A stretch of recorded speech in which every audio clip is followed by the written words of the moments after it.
dengar orang nangis, ngedengar orang lagi ngobrol, orang rame-rame gitu lagi ngobrol di dalam terowongan tersebut. Padahal nggak ada orang satupun, kosong.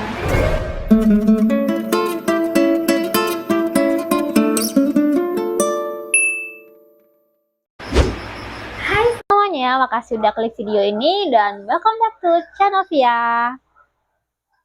Berbicara tentang tragedi nih, tragedi kali ini terjadi di Indonesia dan merupakan sejarah kelam perkereta apian di tahun 2000-an silam. Tragedi ini terjadi di Kecamatan Paledang, Kecamatan Kota Bogor Tengah pada tanggal 12 Januari tahun 2000-an. Bagi warga Bogor dan sekitarnya, tragedi terowongan Paledang ini sudah bukan hal biasa lagi untuk diceritakan. Diketahui terowongan Paledang ini pernah menjadi tempat sekaligus menjadi saksi bisu kejadian tragis yang menimpa puluhan pelajar tewas di area tersebut. Bahkan nih, setelah kejadian tragis tersebut, banyak dari warga Bogor dan sekitarnya yang mau menceritakan tentang keangkeran tempat tersebut, bahkan sampai dengan kisah-kisah tragis puluhan pelajar yang tewas mengenaskan di area terowongan Paledang. Terowongan Paledang ini yang memiliki jalur dari Sukabumi ke Bogor atau Bogor ke Sukabumi ternyata adalah peninggalan dari zaman Belanda di era 1800-an guys. Terowongan Paledang ini selain dilewatin oleh kereta, ternyata area tersebut adalah area berbahaya guys dan juga sempit areanya tuh. Selain itu juga di area tersebut juga terkenal angker oleh masyarakat sekitar. Sebenarnya nggak ada yang spesial dari terowongan Paledang ini guys. Terowongan ini tuh hanya jalur sempit yang dibangun di era kolonial Belanda. Tapi yang harus kalian tahu nih, untuk ngebangun si terowongan Paledang ini, orang-orang Belanda zaman dulu itu mempekerjakan rakyat Indonesia secara paksa untuk ngebangun terowongan tersebut. Makanya kenapa jalur tertua di Indonesia adalah jalur terowongan Paledang guys. Dulunya saat proses pembangunan si terowongan Paledang ini dibuat, rakyat Indonesia yang dipekerjakan secara paksa oleh orang-orang Belanda ini banyak yang gugur mati perlahan karena mereka nggak dikasih makan, kelaparan dan kelelahan guys. Nah, di tahun 2000-an di terowongan ini juga terjadi tragedi mengerikan hingga menelan 20 pelajar tewas di area tersebut. Jadi di tahun 2000-an, tepatnya di tanggal 12 Januari, stasiun Bogor hari itu tuh sangat ramai. Nah, di tahun 2000-an, orang naik ke atap kereta itu sudah hal yang biasa dan lumrah. Tentunya, untuk naik ke atap kereta, tentunya nggak perlu bayar tiket karena pasti gratis. Nah, karena duduk di atap kereta itu terhindar dari penarikan tiket nih alias gratis, di hari itu ada sekitar 20 orang pelajar naik ke atap kereta. Nah, aksi dari 20 pelajar buat naik ke atap kereta ini, ke atap gerbong, itu sebenarnya udah diperingatin sama petugas yang ada di situ.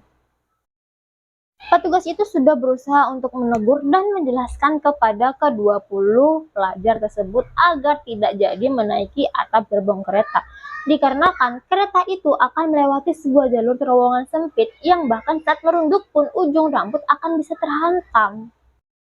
Menurut informasi yang pernah gue baca nih, terowongan Paledang ini memiliki panjang sekitar 10 meteran dan memiliki ketinggian yang ngepas banget sama si badan kereta gitu ya. Mungkin jarak segini kali ya, segini kali dari atas gerbong gitu. Ya jelas lah kalau udah kayak gitu bukan sempit lagi cuy, udah nggak muat, ya nggak sih? Ke-20 pelajar tersebut tetap kekeh mau menaikin atap gerbong kereta tanpa mau denger si petugas tadi bilang apa gitu. Akhirnya tiba waktu si kereta ini mulai berangkat nih dari Bogor menuju ke Sukabumi.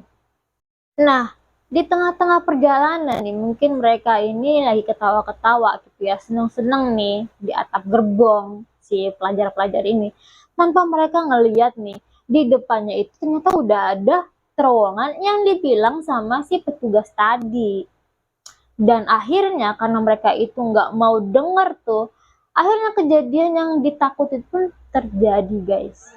Di saat kereta api ini udah mulai semakin dekat sama terowongan Paledang, 20 pelajar tersebut bingung untuk melarikan diri dari atap gerbong kereta karena udah nggak punya waktu lagi untuk menghindar dari kejadian naas tersebut. Akhirnya tubuh ke-20 pelajar tersebut akhirnya terhantam dengan sangat keras saat kereta sudah melewati terowongan Paledang tersebut.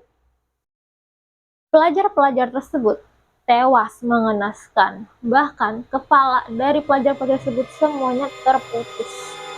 Dan badan-badan mereka pun juga hancur gitu, terlindas sama kereta api saat mereka terjatuh dari atap gerbong.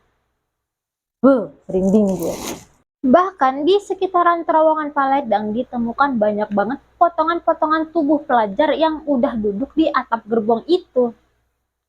Warga pun yang mendengar suara dentuman yang paling kenceng, akhirnya pada datang ke tempat kejadian. Salah satu warga yang melihat kejadian bahkan sempat ngelihat nih, ada 2 bola mata ngegelinding di depan dia. Nggak tahu ya, itu mata punya siapa, soalnya kan di situ tuh korban-korbannya udah pada hancur gitu, udah tewas semuanya. Tapi ternyata pas saat evakuasi nih, pas polisi sudah datang, ternyata ada satu pelajar yang selamat saat itu. Salah satu pelajar yang dinyatakan selamat ini, ternyata dia nggak lama kemudian nggak tertolong juga guys, karena dia ini punya luka yang sangat parah gitu di bagian perut. Tapi detik-detik saat dia mau meninggal nih, yang satu orang ini, dia ini sempat nanya ke warga, badan dia ada di mana. Tapi kemudian ini anak batuk setelah batuk langsung meninggal. Mungkin bagian perutnya dia juga mungkin tergilas sama kereta waktu dia jatuh atau gimana, nggak tahu juga ya. Tapi ya, wow, bikin merinding sih ini cerita gitu. Dari kejadian terowongan Paledang itu, banyak banget cerita-cerita mistis yang ada di area kejadian. Ya gimana nggak mistis ya kan? Dulunya aja, asal-usulnya aja waktu dibangun, itu udah banyak banget nelan korban, ya nggak? Ditambah kejadian tragis di tahun 2000-an itu. Ya makin gila setannya kan, makin banyak. Dari kejadian itu juga nih banyak banget keluarga yang cerita kalau mereka itu sering diganggu. Contohnya nih, ngedengar orang nangis, ngedengar orang lagi ngobrol, orang lagi rame itu lagi ngobrol di dalam ruangan tersebut, padahal nggak ada orang satupun, kosong. Dan katanya nih sekarang jalur yang melewati terowongan Paledang itu udah nggak digunain lagi, udah ditutup guys. Ya iya, kalau masih digunain ya takut lah yang mau pakai. Pesan dari video kali ini adalah patuhi peraturan yang ada, karena peraturan dibikin itu untuk dipatuhin, bukan untuk dilanggar. Kalau zaman dulu mungkin di tahun 2000-an mungkin orang naik-naik ke atap kereta udah biasa kali. Tapi ya beda sama zaman sekarang, iya nggak sih? Kalau sekarang kan peraturan makin ketat di mana-mana gitu ya. So itu dia cerita kali ini guys. Kalau kalian punya cerita-cerita seru lainnya, silahkan tulis komentar di bawah. Dan jangan lupa tinggalin like, comment, share, atau subscribe channel ini ya. Dan segitu dulu aja video kali ini. Sampai jumpa di video-video selanjutnya. Dadah!